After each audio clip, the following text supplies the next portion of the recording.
Hi అండి. వియట్నాంలో అత్యంత హైట్లో ఉన్న ప్లేస్కి వెళ్తున్నాము. ఆ కంప్లీట్ వీడియో చూడాలంటే దీని కింద డిస్క్రిప్షన్లో ఇస్తానండి.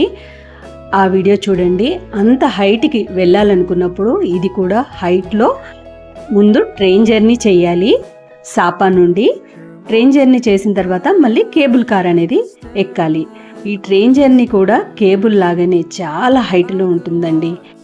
ఇవన్నీ చూస్తున్నప్పుడు అనిపిస్తుందండి, ఇవన్నీ ఆనందాలతో పాటు దీని వెనుక పడిన వాళ్ళ శ్రమ, ఇంజనీరింగ్లు ఎంత ఆలోచించుంటారా, ఏ విధంగా చేసి ఉంటారా, ఎంత భయంగా ఉంది ఈ పైనుంచి చూస్తూ ఉంటే పడిపోతున్నామన్నట్టు. చివరగా మీరు చూస్తున్నారు కదా, నేను చెప్పడం కాదు, అంత చివరగా అలా వెళ్తూ ఉంటే అసలు ఆ ఎక్స్పీరియన్స్ అయితే అంత లేదండి.